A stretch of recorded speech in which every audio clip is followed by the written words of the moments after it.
శ్రీమాత్రే నమః. ఈరోజు మరి ఒక పరిహారం చెబుతానండి. ఒకటేంటి, చాలా పరిహారాలు చెబుతాను. పెద్దవాళ్ళు చెప్పింది చేసేది చూసిందాన్ని కాబట్టి చెబుతాను. పైసా ఖర్చు లేదు, చేస్తే ఇబ్బందులు అసలే లేదు. చేసుకోలేదంటే నా లాభం నష్టం ఎలాగనో అలాగనే తప్ప చేసుకోలేదంటే కొన్ని చేసుకోవాలండి. మనకు బాగానే ఉన్నా మనకేం అవసరం అనుకోవద్దు.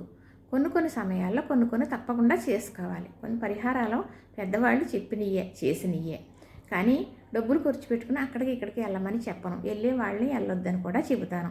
ఎందుకంటే అగాధంలో పడిపోయి ఇంకాంత సమస్యలు సృష్టించుకోవడం తప్ప దానివల్ల ఏదో జరుగుతుంది అనుకోవటం.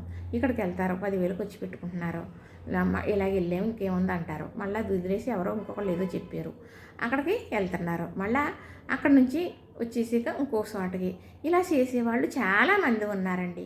అది తప్పు అంటాను నేను. ఎందుకంటే అసలే ఇబ్బందుల్లో ఉన్న ఇంకొక ఇబ్బందులు కొనుక్కుని తెచ్చుకోవటం డబ్బులు ఖర్చు పెట్టి అనేదే నిజం. కానీ పెద్దవాళ్ళు చెప్పేవారు ఒక్క పైసా ఖర్చు అనేది లేదు. చక్కగా చాలా మంచి పరిహారాలు చెప్పేవారు. ఒక దిష్టి పోవాలి అన్నా, ఒక పీడకలు వచ్చినాయి అవి తొలగిపోవాలి అన్నా, రోజు పీడకలు వస్తున్నాయి రాకుండా ఉండాలి అంటే, మరి నరదిష్టి రాకూడదు అన్నా, మరి ఎక్కడికైనా వెళ్ళేటప్పుడు ఎలాగ వెళ్ళాలి, మనకు దిష్టి తగలకుండా, నరఘోష తగలకుండా, మరి చాలా ఇంకా ఒకటే కాదండి, పిల్లలకైనా పెద్దవాళ్ళకైనా కూడా మరి చాలా ఉంటాయి. మరి జ్వరం వచ్చినప్పుడు కానీ, మరి జ్వరం వచ్చి తగ్గాక దిష్టి తీసి భోజనం పెట్టడం కానీ ఇంకా ఉంటాయండి, చాలా ఉంటాయి. మరి ఒకటి కాదు, మరి బాలింతరాలకు కానీ సంటి పిల్లలకు కానీ చాలా రకాలు ఉన్నాయి. నాకు తెలిసినవి చెప్పగలను. నా ఎన్ని తట్టాలి, మీరు ఎదరకు పంపాలి, మీరు చెప్పండి అని అడగాలి. ఆ రోజు నిజంగా వస్తుందంటారా? మీకు నా మాటలు అవసరం అంటారా? కాదేమోలేండి. ఎందుకంటే మరి ఇలాగే కదా జరుగుతుంది. కానీ నాలో ఉన్నది చెప్పాలని నాకు చాలా తపనండి. నాకు తెలిసింది చెప్పాలని. పైసా ఖర్చులేదు, మీరు ఇబ్బంది పడేది అసలే కాదు. చేసుకుంటే ఇలా ఉంది అబ్బా అనుకుని ఇలా ఇబ్బంది పడేవారుంటే మీరు కూడా చెప్పొచ్చు, నాకు ఇలా జరిగింది అని. వారు కూడా చేసుకోవచ్చు. ఇందులో తప్పు ఉప్పులు ఏమి ఉండవు, చెడ్డ అనేది ఏమీ ఉండదు. మనం కొన్ని ఇలా చేసుకోవటం వల్ల నిజంగా ఉపశమనం అనేది మాత్రం ఉంటుంది. మరి చెబుతూ ఉంటాను, వింటారా మరి? సరే, ఈరోజు అయితే మరి మనకి అభివృద్ధి అయ్యే విషయం చెబుతాను. మరి బొబ్బాయ అంటారు కదా, బొబ్బాస్కాయ గింజలు అంటాను నేను. చక్కగా మరి ఆ గింజలు ఉంటాయి కదా, మనం బొబ్బాయి పండు కొని తెచ్చుకున్నాం తినడానికి. చక్కగా కోసుకుని కట్ చేసుకుని తెచ్చుకుంటారనుకోండి. తెచ్చుకుని అది కోసిన తర్వాత అందులో గింజలు ఉంటాయి కదా, ఆ గింజలు నీటిలో ఇలా కడిగేసి నలిపేయకుండా మరి ఆరబెట్టేయండి. పాడేసి గింజల్ని మనకి ఐశ్వర్యం కలగటానికి ఉపయోగించుకోమంటున్నాను నేను చెప్పే పరిహారం. మీరు పాడేసే బొబ్బాస్కాయ గింజలతో మంచి ఐశ్వర్యం కలుగుతుంది. అది నేను చెబుతున్నాను. మరి పైసా వచ్చుందా?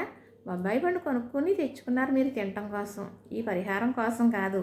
అందులో గింజలు పాడేస్తారు కదా, పాడేయకండి. నేను చెప్పిన పరిహారం చేసుకోండి, ఇంతే. అయితే తెచ్చిన తర్వాత ఇగోనండి గింజలు. ఈ గింజలు అంటే పసుపు కుంకుమ అక్షంతలతో పూజలో పెడతాను.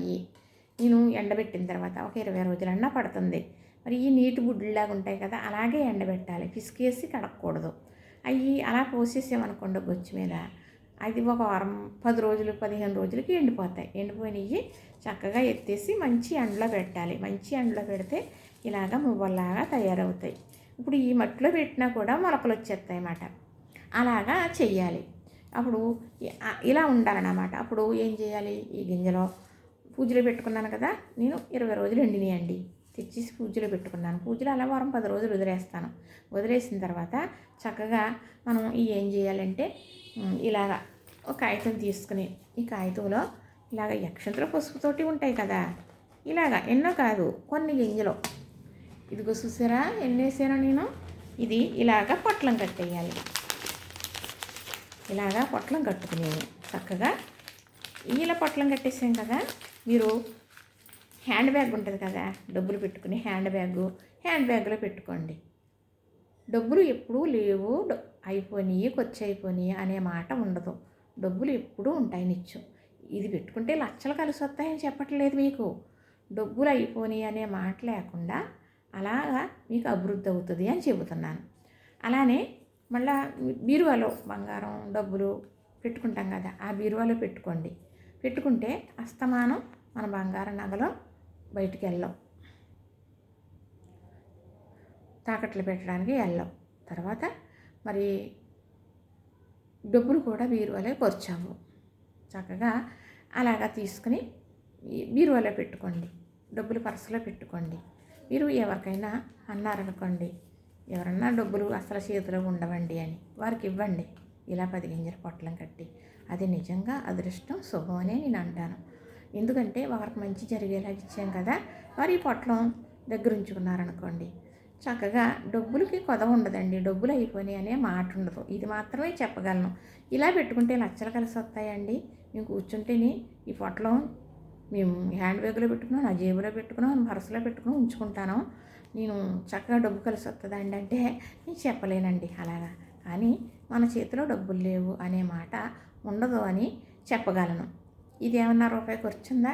ఈ బొబ్బాయి గింజలు బొబ్బాయి కూడా తిన్న తర్వాత చెత్త అంతా అనేసి గింజలు కూడా పాడేస్తాం మనం. ఆ పాడేసి గింజలతో ఇలా చేసుకోమని చెబుతున్నాను. కానీ ఇలా చేసిన గింజలు 5-6 సంవత్సరాలైనా పాడవు. ఎండలో బాగా ఎండబెట్టుకోవాలి. ఇది మొలకొచ్చే గుణం ఉంది. ఎందుకంటే తొక్కతో సహా ఆరిపోవాలి గింజ. అప్పుడు మొలకొచ్చే గింజలు కాబట్టి మనకి అభివృద్ధి అవుతుంది. ఇది ఎప్పుడో నా చిన్నతనంలో పెద్దవాళ్ళు చెప్పారు. మా పెద్దమ్మ గారు చేసేవారు అన్నమాట, ఎండబెట్టేవారు. ఎందుకు పెద్ద అంటేనే, మీ పెదనాన్న డబ్బులు పెట్టుకుంటారు కదా, ఆ పెట్టిలో పెడతానమ్మా అనేవారు. ఎందుకో తర్వాత తెలియదు. ఆ తర్వాత అడిగితే డబ్బులు వచ్చైపోకుండా ఉంటాయి, ఎప్పుడు డబ్బులు అయిపోయినాయి అన్నది ఉండదు, పెట్టుకుంటేనే అన్నారు. ఆ ఒక్క మాట విన్నాను నేను, అది గుర్తుండిపోయింది. అది కూడా నేను అప్పటి నుంచి చేయలేదండి, చెప్పకపోవటమే తర్వాత నుంచే చేశాను.